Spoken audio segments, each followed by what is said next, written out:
चाहे आप कारोबारी हैं या फिर इंडिविजुअल, एक खाता बुक ऐप आपके लिए बहुत ही कारआमद साबित होती है। जी हाँ दोस्तों, हम पहले भी खाता बुक्स के बारे में वीडियोस बना चुके हैं और आज की इस वीडियो में जो ऐप हम आपको बता रहे हैं जैज़ कैश, जो कि हर मोबाइल के अंदर मौजूद होती है।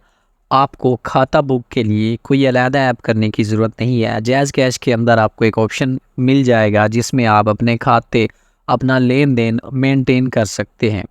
और ये बहुत ही ज़बरदस्त फीचर इंट्रोड्यूस किया है जैज़ कैश वालों ने, जिसमें आप ना सिर्फ किसी को रिमाइंडर भेज सकते हैं बल्कि जिसको पैसे आपने देने और डायरेक्ट आप एक बटन पे क्लिक करके उसका जो हिसाब किताब है वो क्लियर कर सकते हैं। तो यहाँ पे लास्ट पे आपको नज़र आएगा जैज़ कैश खाता। तो जैज़ कैश खाता यहाँ पे आप सर्च भी कर सकते हैं। सर्च के ऑप्शन में आने के बाद आप जैज़ कैश खाता लिखेंगे तो सबसे टॉप पे जैज़ कैश खाता आपको नज़र आ जाएगा। तो यहाँ पे आपको वो चीज़ें नज़र आएंगी जो जैज़ कैश खाता के अंदर आपको नज़र आने वाली हैं। टर्म्स एंड कंडीशन को आपने एग्री कर लेना है। देन आपने यहाँ पे फर्स्ट अपना जो है वो समझ लें कि क्लाइंट ऐड करना है। मैंने एक नंबर ऐड किया, उसका नाम यहाँ पे आपने पुट कर लेना है। नाम पुट करने के बाद कंटिन्यू के बटन पे क्लिक कर देना है। तो फर्स्ट जो आपका समझ लें कि क्लाइंट वो ऐड हो चुका है। अब यहाँ पे दो ऑप्शन है, एक शेयर खाता, दूसरा प्राइवेट खाता। शेयर खाता में क्या होगा कि जब आप यहाँ से कोई एंट्री करेंगे तो उसके पास जैज़ कैश ऐप मौजूद होगी तो उसको वहाँ पे एंट्री आपकी शो भी हो जाएगी और जब वो कोई और एंट्री करेगा तो आपके पास इधर खुद ब खुद जो आपका लेजर है वो चेंज हो जाएगा, यानी वो भी एंट्री कर सकेगा। तो प्राइवेट खाता में ये सीन नहीं होगा। प्राइवेट खाता में उसको नोटिफिकेशन तो मिलेगा लेकिन वो वहाँ से चेंजिंग नहीं कर सकेगा, यानी आप सिर्फ खुद से एंट्री करेंगे उसको नोटिफिकेशन जाएगा। तो हम प्राइवेट पे करते हैं, ओके कर देना है। प्राइवेट खाता हमारा जो है वो इस नंबर के साथ जनरेट हो चुका है। तो अब हम क्या करते हैं, ऐड न्यू यूज़र, यहाँ पे एक और भी ऑप्शन नज़र आ रहा है।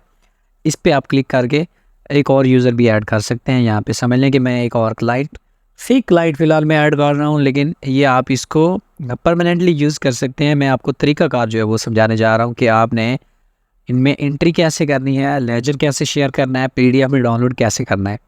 तो 2 खाते मैंने टोटल जो है वो बना लिए हैं। अब मैं क्या करता हूँ, पहले खाते के अंदर आ जाता हूँ। यहाँ पे मैं एक एंट्री ऐड करता हूँ, ठीक है। ऐड न्यू खाता पे क्लिक किया तो यहाँ पे अब मैं आ जाता हूँ।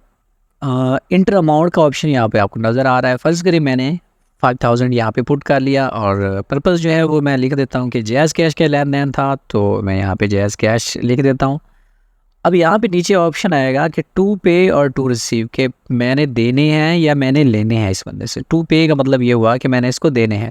अब ये एंट्री जो है वो हमारी ऐड हो चुकी है। इसको मैं शेयर भी कर सकता हूँ, डायरेक्ट रिमाइंडर जाएगा उस बंदे के पास कि भाई मैंने आपकी पेमेंट देनी है वाकई।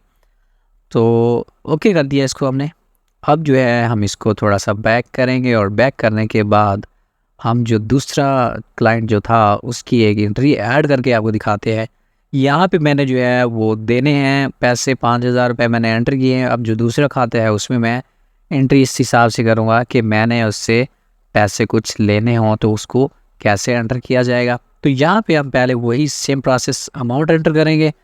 अब यहाँ पे फ़र्ज़ करो मैंने 1000 लिख दिया। डिस्क्रिप्शन मैंने ईजी पैसा यहाँ पे टाइप कर दी। ईजी पैसा टाइप करने के बाद अब ऑप्शन वही आएगा कि पेमेंट मैंने टू पे करनी है या टू रिसीव। अब यहाँ पे टू रिसीव करूँगा मैं, क्योंकि मैंने लेने हैं तो टू रिसीव कर दिया मैंने। ओके कर दिया इसको।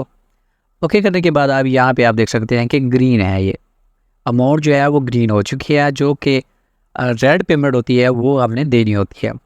अब यहाँ पे PDF का ऑप्शन मैं आपको बताने जा रहा हूँ कि 1 सितंबर है तो हम 1 अगस्त से स्टार्ट करते हैं और 30 दिन का हमने यहाँ पे जो है PDF हमने इनसे मंगवाना चाहा है। तो यहाँ पे वो कह रहे हैं कि आप अपना ईमेल एड्रेस पुट करें ताकि हम आपको PDF का फ़ाइल आपके Gmail पे सेंड कर दें। तो खैर इसको हम रहने देते हैं। आप इसको ऐसे ही डाउनलोड कर सकते हैं। अपना रिकॉर्ड जो है अगर किसी के साथ मुसलसल आप चल रहे हैं तो उनका PDF में उसको भेज सकते हैं डाउनलोड करके। पैक करने नज़र आ रहे हैं कि टोटल मैंने कितना लेना है और कितना हिसाब किताब जो है वो देना है।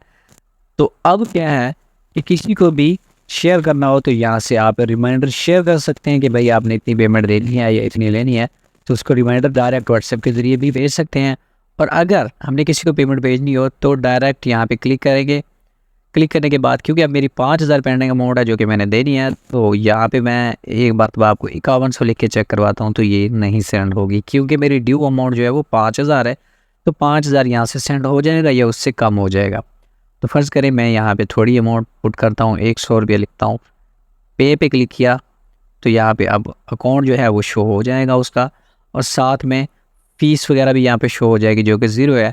तो हमारी पेमेंट फ़ौरन ट्रांसफ़र हो जाएगी। पिन कोड लगाने के बाद पेमेंट हमारे जो है वो ट्रांजैक्शन सक्सेसफुल का मैसेज आ जाएगा। तो इसको हम बैक करते हैं और एक और चीज़ आपको हम दिखाते हैं कि यहाँ पे जो 2 खाते हमने ऐड किए थे, इनको अगर हमने डिलीट करना हो तो यहाँ पे ऑप्शन तो नज़र नहीं आ रहे, ना 3 डॉट है ना ही कोई ऑप्शन है। तो यहाँ पे आप स्वाइप लेफ़्ट करेंगे तो ये डिलीट का ऑप्शन आ जाएगा। अब स्वाइप राइट करेंगे तो इसको एडिट का ऑप्शन आएगा। यहाँ पे आप इसका नाम भी चेंज कर सकते हैं। तो मैं यहाँ पे एक एंट्री अभी डिलीट करने जा रहा हूँ। स्वाइप लेफ़्ट किया, यहाँ पे येस का ऑप्शन आया, इसको मैंने परमानेंट डिलीट कर दिया।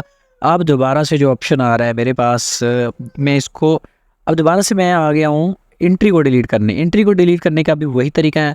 पहले मैंने एंट्री को डिलीट किया, बैक गया, वापस आ गया मैं अपने खाते में। मेन खाते को भी डिलीट करने के लिए वही प्रोसेस है, लेफ़्ट पे स्वाइप किया, इसको डिलीट किया, तो ये खाते जो मेरे थे वो क्लियर हो गए।